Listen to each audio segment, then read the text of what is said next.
Hello மக்களே, welcome to my channel. இன்னைக்கு டே 34. So காலையில் காலேஜ்லாம் கிளம்பல, லீவை போட்டு ஸ்ட்ரெயிட் கார்டியோ பண்ணலான்னு போயிட்டேன். எவ்வளோ நேரம் கார்டியோ பண்ணணும் பார்த்தீங்கன்னா 1 hour கார்டியோ பண்ணிட்டு வீட்டுக்கு வந்து நம்ம ஃபர்ஸ்ட் மீலாக வந்து கருப்பு கவனி கஞ்சி அரிசின்னு சொல்லிட்டு செஞ்சிருந்தாங்க. அதுவும் ப்ளஸ் பம்கின் ப்ளஸ் காலிஃப்ளவர் குழம்புன்னு சொல்லிட்டு அதை எடுத்து ஃபர்ஸ்ட் மீலை கம்ப்ளீட் மோஸ்ட் அப்படியே ஸ்ட்ரைட்டாக மதியம் என்ன சாப்பிட்டோம் பார்த்தீங்கன்னா ஒரு 150 கிராம் ரைஸ், 100 கிராம் பன்னீர், 30 கிராம் ஃப்ரான் ப்ளஸ் வெஜிஸ் எடுத்து மதிய மீலை கம்ப்ளீட் பண்ணிட்டோம். அப்படியே ஸ்ட்ரைட்டாக ஜிம்முக்கு என்ட்ரி கொடுத்துட்டோம். இன்னைக்கு என்ன டேன்னு பார்த்தீங்கன்னா லெக் டே. ஸோ என் மனசு எவ்வளோ சொல்லிச்சு, வேணாண்டா நீ லீவ் போட்டுலாம், ரெஸ்ட் டே வாங்கிடு, லெக் டே வேணாம் அப்படின்ச்சு.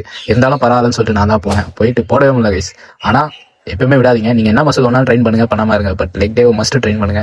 ஏன்னா அதை போட்டாதான் உங்களுக்கு வந்து அந்த ஜிம்முக்கு போற சாட்டிஸ்ஃபேக்ஷனே கிடைக்கும். லெக் டே ட்ரெயின் பண்ணிட்டு எப்படி உட்காந்துருப்பீங்கன்னு பார்த்தீங்கன்னா இப்படிதான் உட்காந்துருப்பீங்க, முடியாத மாரி படி கூட இறங்க முடியல, கஷ்டப்பட்டு இறங்கி வீட்டுக்கு வந்து போற வழியில பிளாக் காஃபி ஒன்று போட்டு ஸ்ட்ரெயிட்டாக இந்த மாதிரி டயட்ல இருக்க சொல்ல செம்ம கிரேவிங்ஸா இருக்கும் கைஸ்.